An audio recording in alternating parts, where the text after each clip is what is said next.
Guess who's back? It's Chaos in the Paddock. We're still alive. Well, I'm still alive. But hi, it's me again. It's Kiara, and I'm so happy to be recording a podcast with two of my closest friends, Karishma and Kiara number two. For those of you who don't follow us on social media or follow Chaos in the Paddock, or maybe, have seen anything I do, Karishma and Kiara both work with me as motorsport journalists. Well, we like to yap, we like to discuss, and we have a lot to say. And I'm going to start off by apologizing because clearly Chaos in the Paddock has been MIA since the month of May, and that is because June and July are not any better. I don't know about you both. How are you feeling since July is almost over and clearly we've been nonstop? I think we're going to be able to breathe again after this month, so Really? that's fun. Maybe a little bit more than before. How about you, Karishma? Your first full season, I think. Yes, this is my first full season, and I'm counting down the minutes until summer break just to sprawl out because I need a few minutes just to breathe. It's also Kiara's first. Actually, it's not even your first full season because you didn't start writing until. When did we force you into it? We forced her into it.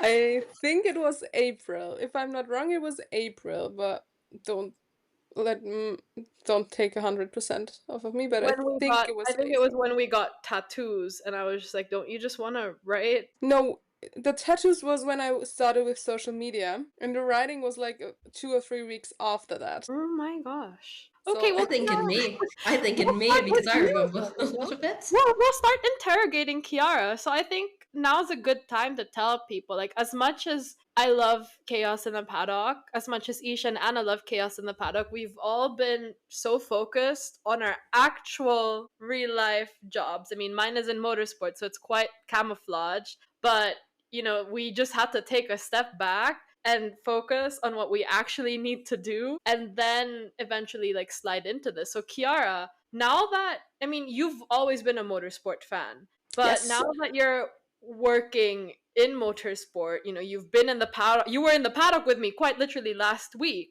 How the heck does it feel? Like, what are your experiences as as an early budding motorsport journalist? It's surreal kind of, because like I have motorsport in my family since like I was a little kid, because all of my family watches them. No, well, the Italian side of my family watches it. So I was like always involved with motorsport in one way. Apparently I went to a DTM race with 5. I have no idea, but apparently I did that, so fun.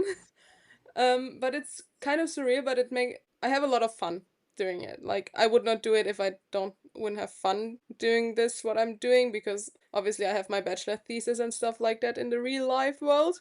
But other than that, I love it. I mean, you watched me last year doing my thesis whilst having my full-time job in motorsports. I don't know if you're traumatized by that. I think I'm fine. If I would have been traumatized, I would not do that right now, would I? Hey Karishma, I did my bachelor's thesis whilst doing my whilst working in motorsport, right? I was traveling to all of the races, TM, whatnot. It was absolute craziness. You're doing your MPhil. So you're exactly in my position last year. So how are you feeling? This is your first full season, because I know you joined halfway through last year, and you're my deputy. You're literally my right-hand woman. So how the heck are you feeling? It's been such a strange, steep learning curve. I actually got into motorsport because I was really tired and I was just flipping through Netflix and ran across Drive to Survive. And my first thought was, okay, so this can't actually be real because reality TV never is. And it's like, but I like the sport because my background is physics. Like, I love physics, I love maths, I love engineering. And because I liked that aspect of it, I decided to watch an actual race, which, fun fact, they don't show a lot of in my country. So that was a fun project to take on. And then I got really into it as the academic year played out. And then I took a chance and I joined my current publication. And don't ask me how I got to where I am, but it's been crazy. I've been loving it. But it's a lot, honestly, because an MPhil, you are constantly on for it. If you get a call at 1 a.m. and it's like, we need to get this data collection sorted, we need to get this data collection sorted. So there are times where Kiara will message me and I'm doing like 3 different things. And it's always so much You fun. know, you can always say no to me and I'll figure it out. Because other Kiara, like for those of you who don't know, we all write for Pit Debrief, funny enough. I've been with Pit Debrief for almost like, well, a year and 7 or 8 months now. And we all have the weirdest sleep schedules. I'm asking again, which sleep schedule do you mean? I don't have one. You never had one though. Kiara never had one. I Karishma never is had just one. lucky that I don't sleep, apparently. There are too many jokes about my sleep schedule. This is why when Kiara messages me, I can be like, hey, okay, just give me 15 minutes and I'll do it. Because I just don't sleep. I There are don't too give many you jokes. I don't give you too much. It's like if we Yeah. know if it's like 3 a.m. in the morning for me and I've already written like 3 and I still have like a list to go to, then I'll just pass maybe 1 or 2 to Karishma. Now I can pass 1 or 2 to Kiara. That's brilliant. I do the same for Kiara, by the way. I just message her. I'm like, hey, can you do this, that, and the other? And she's like, yeah, sure. Usually We she'll have a write it system. and then I'll publish it. I'll just edit and publish. And then that's how it works. But you know, now that you've experienced this whole goddamn thing, I mean, Kiara's seen it with me. I think she already knew how stressful it was. Karishma was made my deputy after last season because clearly it was only her and me covering the whole feeder series together as a pair, which was great because last year we weren't doing any of the official FIA press conferences yet, right?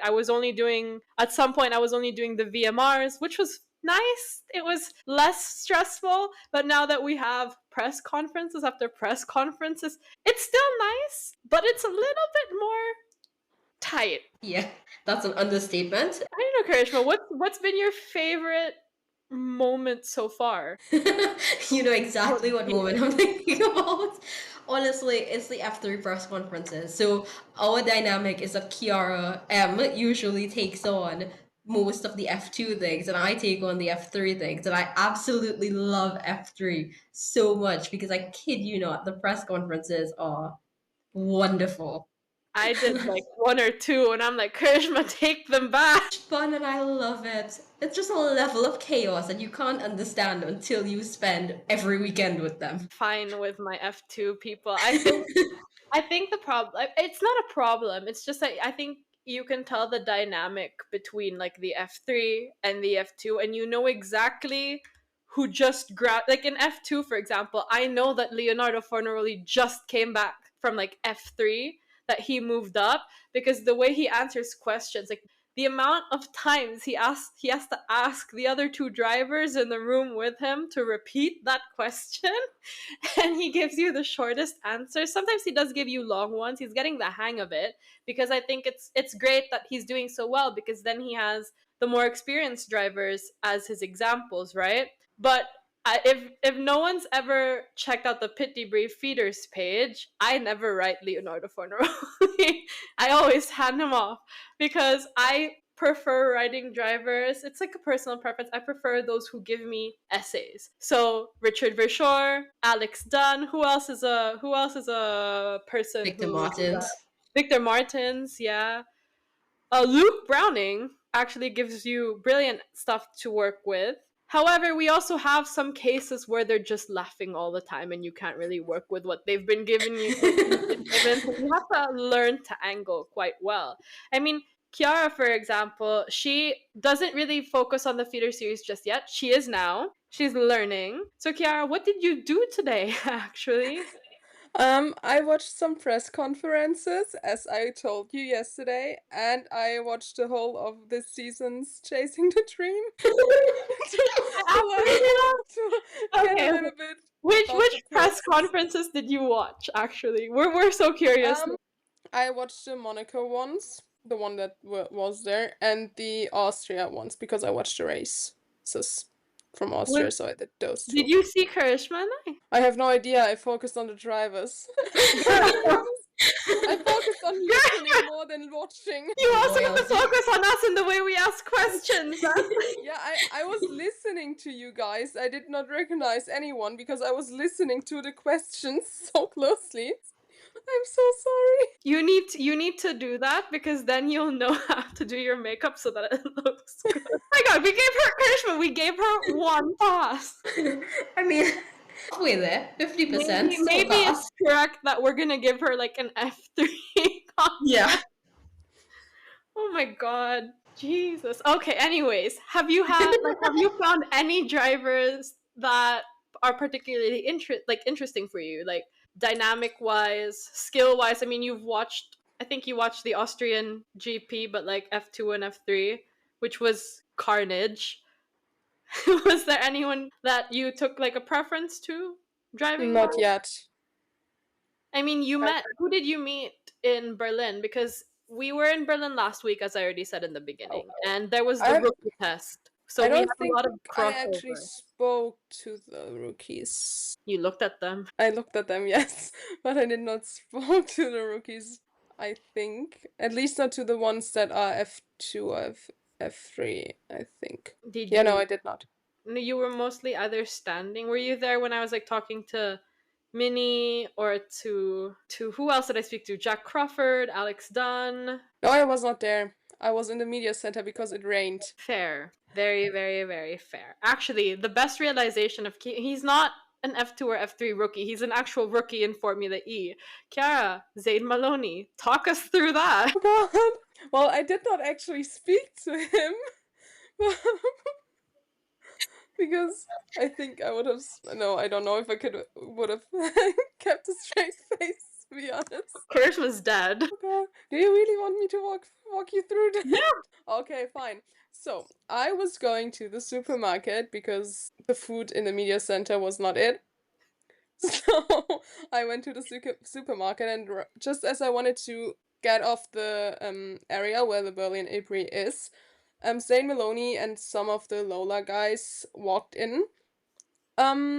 Let me say I was shocked about his height because I knew that man was not tall, but I was shocked because like I think he was like one head shorter than me, and I'm not that tall, so yeah, I had to keep it together until I was outside and no one could hear me, because then I laughed. And I laughed a lot because I was like, how is this man so tiny? Karishma, anything to add about your preferred Formula E driver? To be fair, I did warn them. I warned them because here's the thing. Zayn and I are the same height. If we look at the photos, we are the same height. But he seems so much tinier than you. Probably because I have longer legs. Okay. Wait, no, we are pretty much the same height. I feel like he's taller than me because we either look eye to eye, because he doesn't wear platform shoes the way David Beckman does, for example. I live in the Caribbean. I'm used to this. We're just exposing drivers' heights, right? I think we should this not is information that can't be Googled.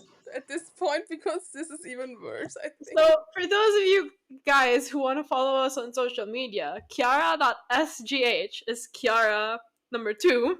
She has a picture on her Instagram feed with her and David Beckman, who drives for Cooper Kiro. He was standing on a ledge and he was still shorter than Chiara. I cropped that picture, that you could not see that. However, David Beckman is taller than me. Yes, but I'm also taller than you. Everyone is taller than me. I was the tiniest one out of the whole group. Yeah, you were. Well, on my ID says 165. However, we are pretty sure I'm shorter than that because my sister is officially 165. Chiara, I think we are the same height. Yeah, because Chiara, how tall are you again? 170. Yeah, definitely taller than me. See, yeah, okay. Obviously I'm taller than you. There's a picture of Zayn Maloney and I. We both have bended knees, and we're the same height. Why is everyone so silent? I'm proving my point. I'm just silent because I think if I would stand next to him, it would look a little bit random for him. But... Jokes on you. We're making you interview him next season. Oh, don't be mean. Because I need to see the comparison now. Because last year in Berlin, actually, he was sat on the ground and we didn't see him, so we almost toppled over him. But he was also sat on the ground and not stood up. still. He's just sitting randomly in like a chaotic walkway area. Was he sitting in an area that you sit? I don't have a picture of it. Unfortunately, I don't have a picture of it. I have a picture of it existing somewhere, but I have a new phone, so I can't find it. But yeah, I mean, if we, I don't know, it's been so wild because in F2, and not in F2, sorry, F3, we have Ugo Ugochukwu, who's tall, who Yes. is tall. Where I look at, because I met Ugo in Macau last year, I didn't realize how tall he was, and then I was looking at his car, and my whole thought process was, how does he fit in the car? Like, where does the rest of him go? Is this safe? That was my thought process, right?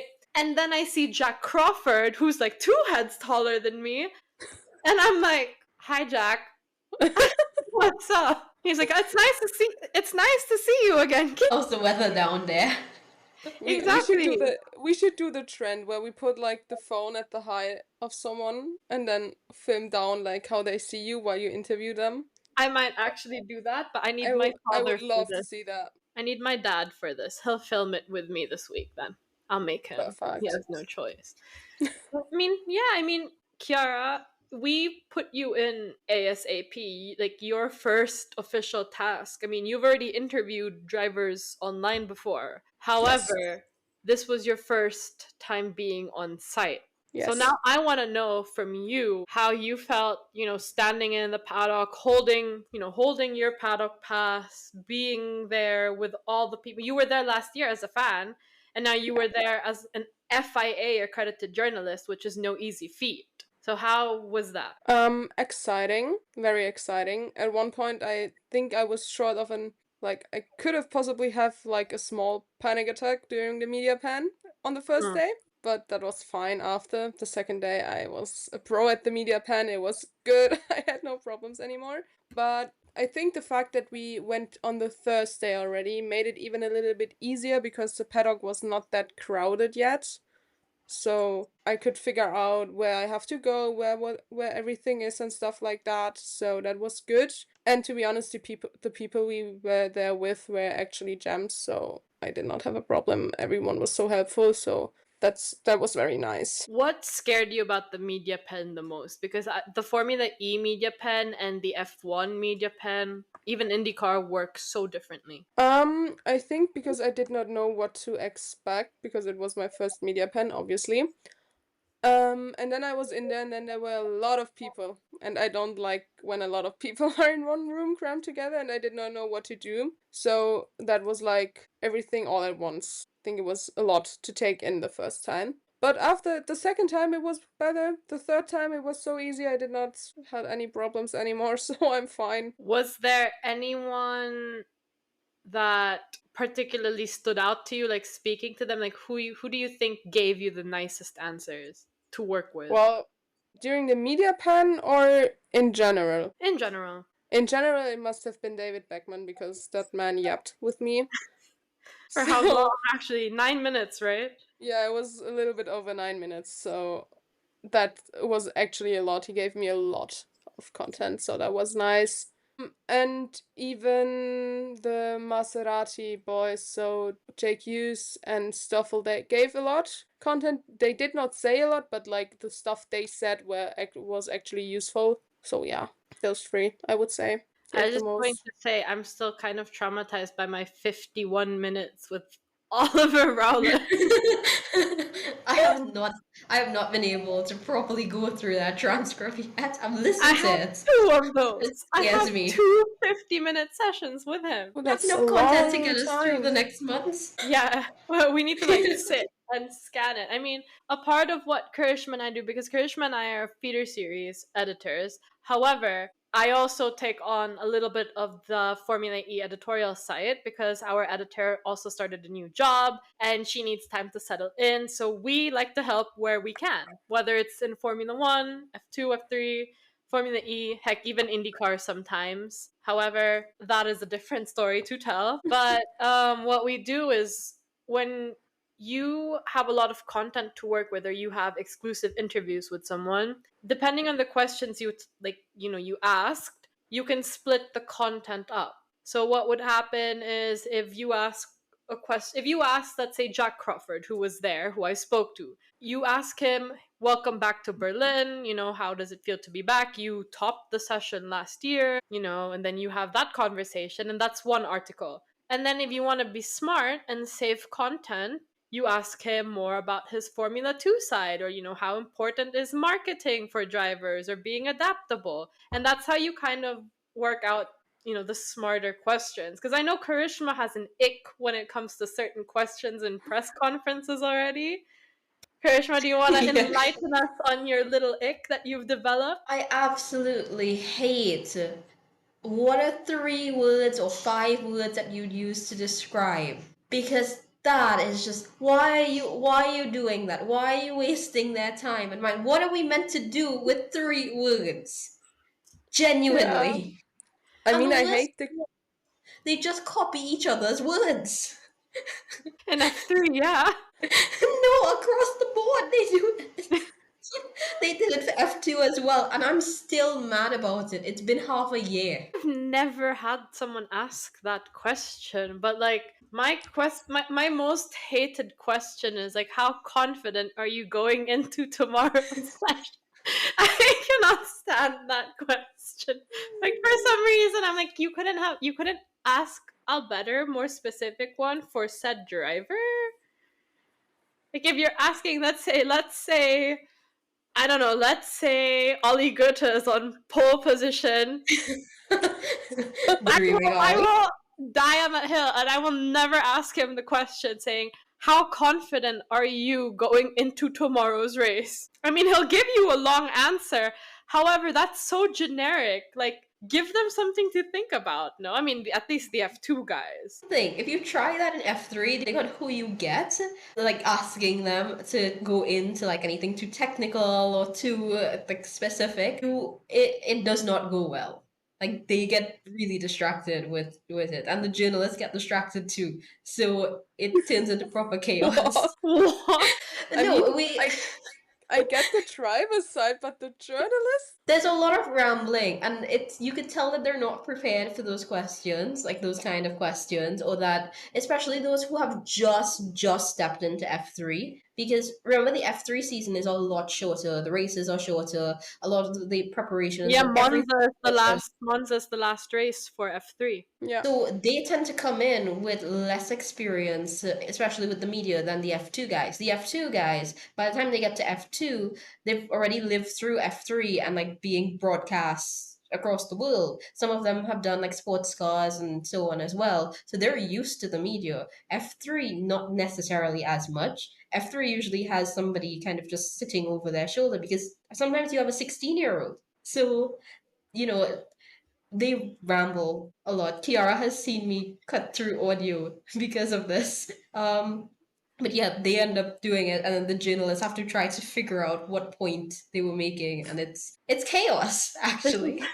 This is the part where I say I'm really glad that the drivers I personally like work with, like out of my journalist side, like let's put that away for 1 second, but the drivers that actually like media train or help out, they're my age, or if not like a little bit older than me, or at least like 2 years younger than me. We're all on the same wavelength, except that sometimes they're actual children. Shima has also seen me crash out because the F3 questions were just like, excuse me? Okay. Yeah. And our other editor for the feeder series, Olivia Pursehouse, who runs the Gears and Glory podcast, she has tried to ask, I'll be a little bit show offy here, and like a Kiara Martin question to the boys as per my instruction.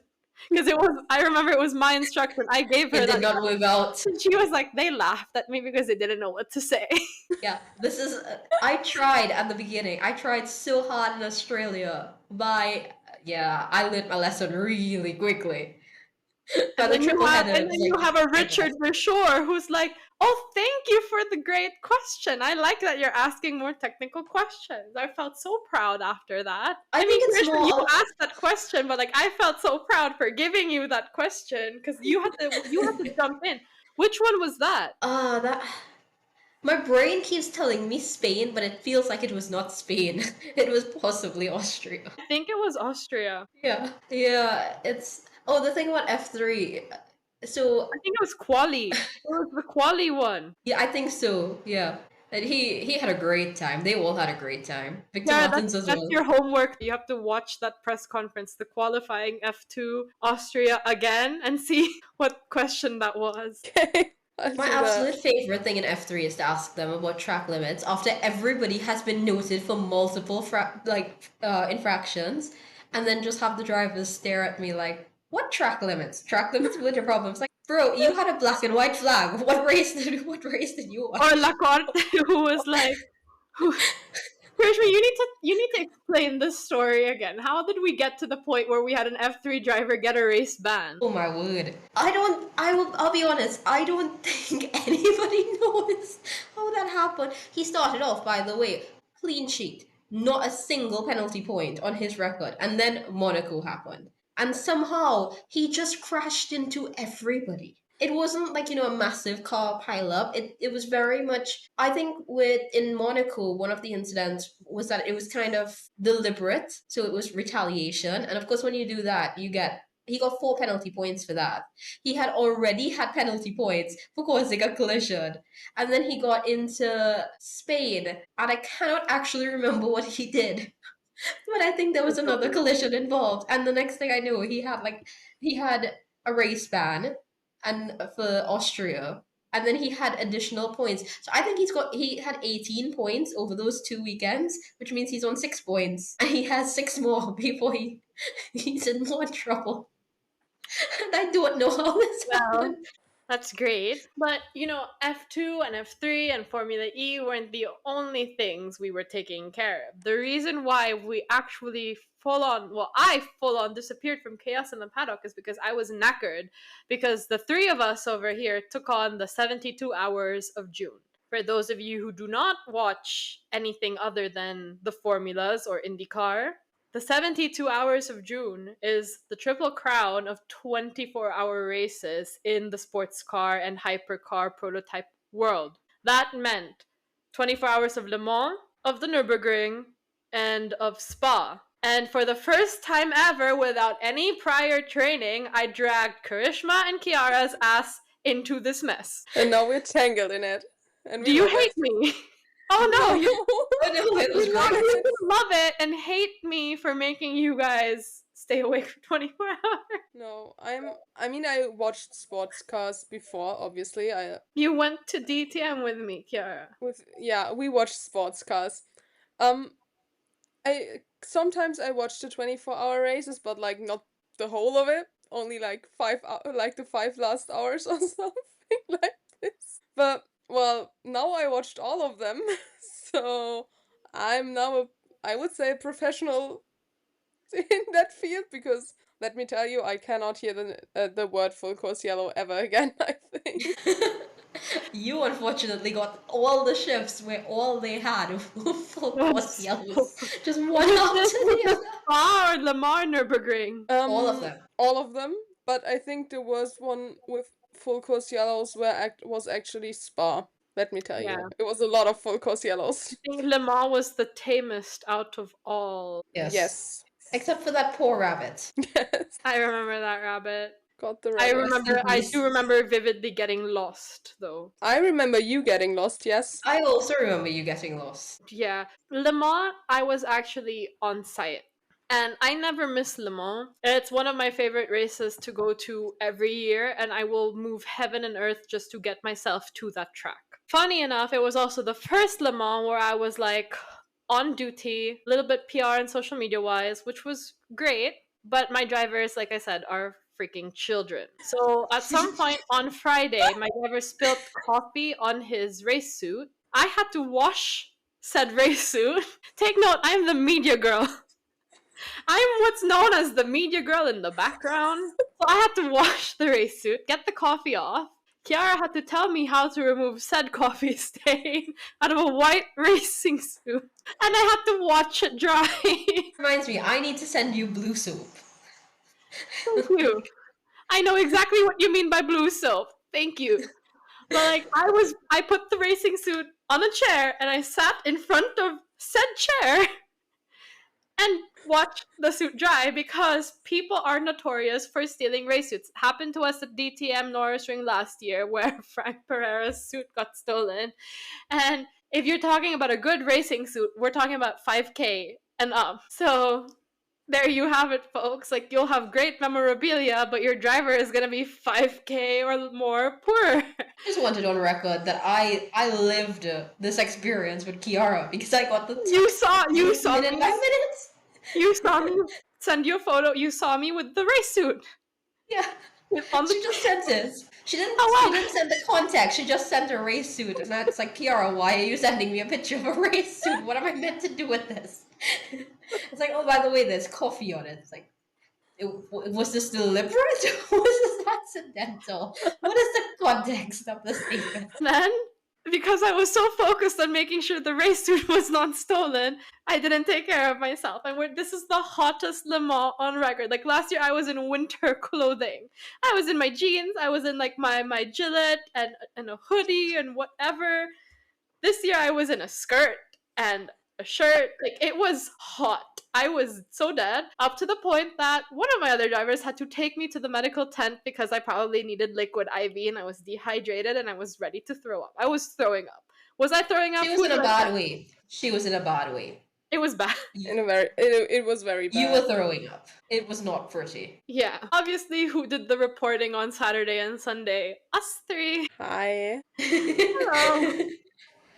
Unfortunately, I also deal with F1 and F1 Academy, so that was an F1 and F1 Academy weekend as well. There was a point where I had about 4 different screens open, just running like 6 different things. And Kiara is like, oh, by the way, I'm not feeling well. I've just thrown up and I've almost passed out. Give me 5 minutes. Like, no, go lie down somewhere cold and dark. Yeah, I got put in a cold and dark motorhome. They blasted the air conditioning, and I was like sat there. I was literally like sat there looking at the wall. Yeah, she was not in a good way.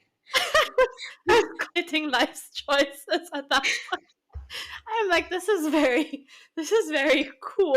Mom got a rundown of this because I was at home, and her response to it was, are you all insane? What is wrong with you and your friends? Kiara was on holiday. Day. I was like literally, I looked out of the window and saw them see. Like, I was on holiday. I was meant to lay on the beach and do nothing. It was my no fair. I did the first shift, I think, and then at some point you came after dinner. I had But dinner then and then I sent to bed. came up because like we have late dinners. We were in Italy. We're Italian. We have late dinners. So I had dinner, ate some, I think we had some fruit, I don't know, probably. Drank some coffee, more coffee than I already drank the whole day. And then I got on. Yeah.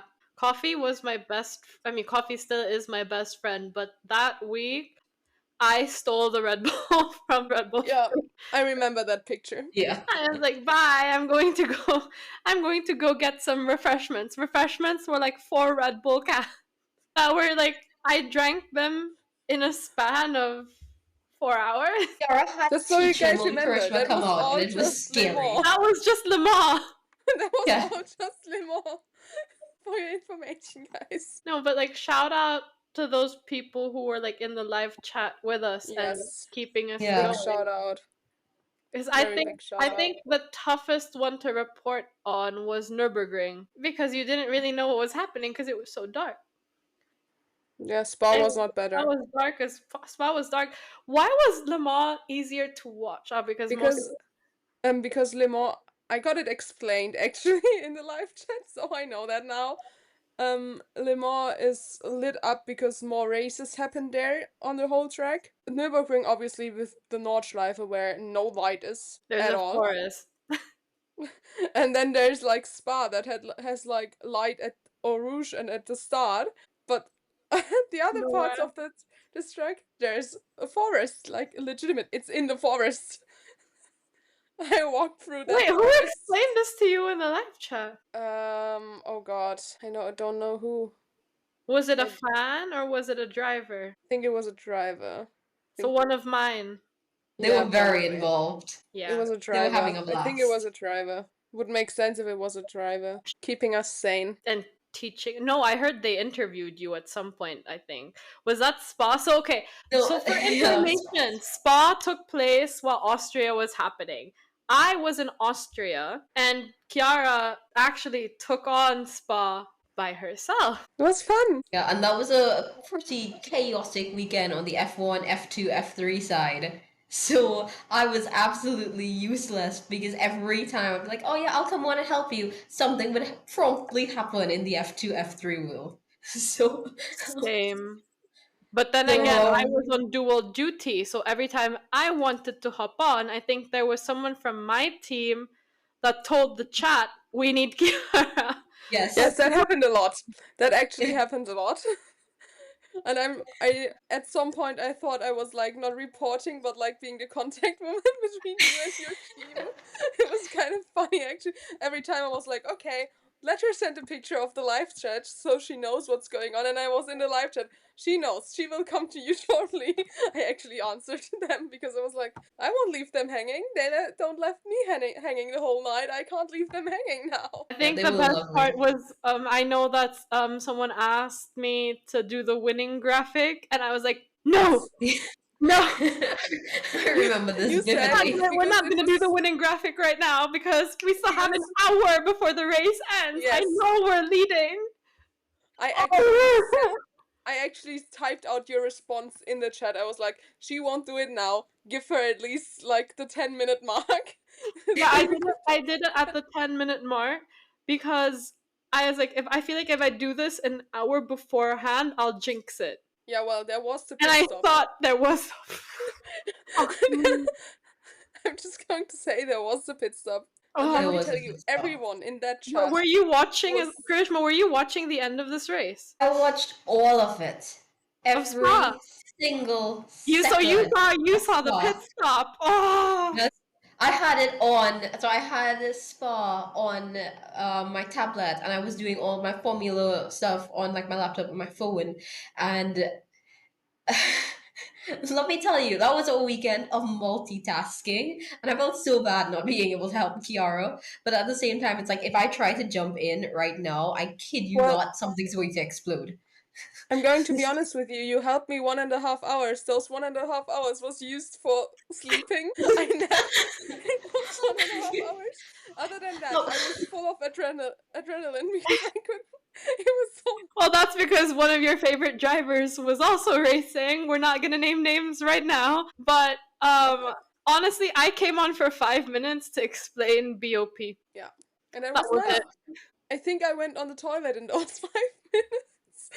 So actually, I used it every time someone else did something on that blog. I used the time. I was like, okay, I have time. Let's go. This is Sometimes the I was idea. like, no, I don't care. No, nothing will happen. I'm just going to the toilet for 5 minutes. Nothing happened. Luckily, because it's still Spa. And then the pit stop. The pit stop. This is idea. Let me that a tell lot you, of- this pit stop. A lot of hearts were stopping. Yours, mine. Yours, So Mine. Lando's here leading the Austrian GP. I'm in the freaking garage doing this. Then the pit Yes. stop happens, and then everyone in the group chat, like we have a friendship group chat, goes like, "Holy shit!" not only on the group chat, in the live chat as well. Let me tell Yeah, you. the live chat was not any as better. well. Oh my It God. was so bad. It was so like the reaction of all of them was they spoke. They said that what I wanted to say actually, but I could not Because I you needed had to be neutral professional. because you were like, Yes. I know. You said, I think you told me you stopped breathing for like 3 minutes. Yes, I did. I actually did.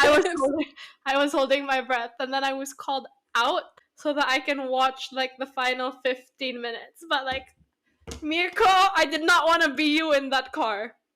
I In think that no pit- one wanted to be no one him in wanted that to be him. I car. felt so sorry for him. Oh, can you imagine? Like, I would have thrown up. I would have Yes, same. freaking thrown up. Same. Because Like, what the fuck? Literally, like, Mirko, if you ever see this or listen to this, how did that feel? Like, I'd really just want to know, like, how the hell did that feel? Because when we What all did- stopped breathing, Yeah, what did you do?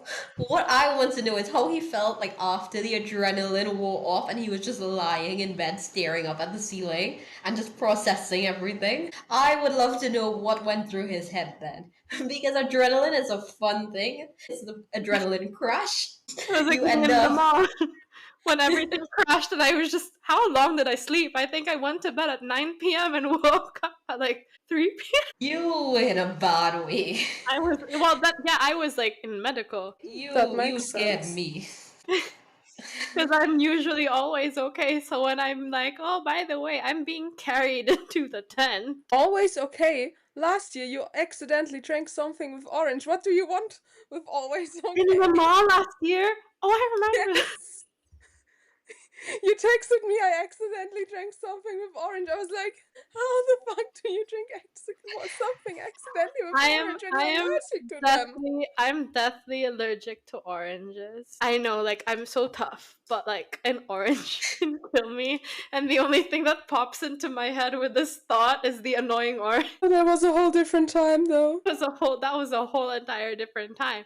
But like, I'm very proud of us for tackling on the 72 hours of June. I'm also very proud of I mean, I us. didn't I only tackled 48 hours, 48 hours plus 5 minutes, so I can explain BOP, but like it was on the whole time.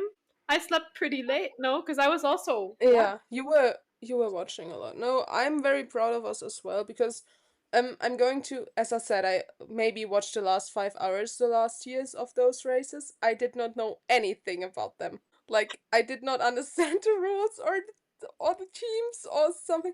Now I know everything. So if you have questions, hit me up. I can probably explain them now to you know you. the difference between a WEC long distance race, and then you have like the NLS, which is like Yes. in German it's called Nürburgring Langstreckenserie, which is like Nürburgring Yes. endurance. And then you have the GTWC, which has sprints and has endurance racing as well. Yes. I think a Yeah, lot it's of very people funny. think that like these live reports are easy, that it's just, you're sitting there, you're watching and you're typing. But I don't think they fully appreciate that there's a lot of preparation that will have to go into it. Like just testing to make sure everything is right, making sure that everybody has a feed. Then there's, actually sitting down and doing it. And if there's a lot of action, it doesn't matter if you need to get up and use the bathroom. You have to sit there and get through that. Or you have to have someone to cover you. Like you always Yeah. need to have somebody there. And when you have multiple series going on, a lot of the time, if you're covering all those series, there's stuff happening there too. So Austria, for example, Austria GP Spa, we can't even pretend that that was a calm weekend. That was just pure chaos. You've watched the races recently. You've seen it. It was pure chaos. Right. And F1 in itself, it brings its own brand of chaos. I stand by the statement that nothing will ever top the chaos of F2 and F3. But Excuse me, have you seen my race in Misano? we're not talking about that. Like, we're not going back to that. Excuse me? I think we know a series that will be maybe a little bit more chaotic. Have you seen DTM Norris? Have you seen Formula 3 where somebody got 18 penalty points in 2 weekends? You have an exploding car. I have 18 penalty points. Actually, Mirko, don't listen to this. Mirko driving through the 8 red flags in Nürburgring. Oh god! Oh my god. This gave me a headache because why the fuck? How? I like, did you turn colorblind? Because I sent watched me the this onboard message. and I'm like, my sister's colorblind. Are you? Kara sent me this message and it's like, no context. She just said, Karishma, all caps. It's like, all the red flags. All the red flags. I'm like, Kira, what are you talking about? Oh no. I started the statement off so seriously. I'm going back to that. I'm going to hell. That's right. But yeah, Kiara S especially, you did such an amazing job for it. And I don't think people appreciate it enough. I mean, again, shout out to the people in the chat. some of them time. actually appreciated me very much. I was Yeah, they told were about that, amazing. so I'm fine with that. I'll be honest, seeing me, so I did, the shifts that I did were typically like the weird hours, so pretty much right before sunrise into early sunrise. So those would have been like 11 p.m. my time into like 2, 3 a.m. And so those are the dead hours because everybody's asleep, right? Even if you've intended to stay up, you're dead tired by the time you get there. Um, but honestly, there was a point where I think I was really in a bad way, and one of the guys in the chat, he just said something. It was really just a thank you, and it was so encouraging. I think Kiara as well. You were on in the chat. We were about to switch over, What race and was this? this was Nürburgring, I think. Ah, Yeah, and he was lovely. It was something that we really appreciated it because, as I said, it's a lot of work, it's a lot of effort, and again, shout out to those in the chat because you all are amazing. I'm Yes. glad that the audience respected and appreciated what we do. We can't say the same for other people, but we have Yeah, each the other. audience was amazing. The audience was amazing. Everyone was amazing. Certain people from the team were great, especially Yeah. Anna, who was there with us in Le Mans Yeah. for, like, the whole 23 hours or like 22 hours, and she's also in the Yes. Americas. Yeah. Can't say the same for certain people. As long as we have each other, would we do it again? 100%. Yes. 100%. Absolutely. Bring it on. Bring it on. Bring it on. Just tell me beforehand so I can go snack shopping and I'm not sitting in Italy at the pizza with no Wi-Fi. That would be nice, and then so I can prepare for it. But yeah, I mean, that's what we've been up to throughout June and July. I mean, July was a little bit less chaotic. We had mostly our Formula E and F1, F2, and F3, but we still needed a lot of time to decompress whatever the hell's been going on. And I have to say, I think we're now on the way to a pretty good place. And, well, I'm just here to say chaos is back. So thank you both for joining me on the comeback episode. We'll see you guys hopefully next week after Spa, depending on whether my cruise ship has Wi-Fi or not. And with that, that was Chaos in the Paddock. Thank you. Bye.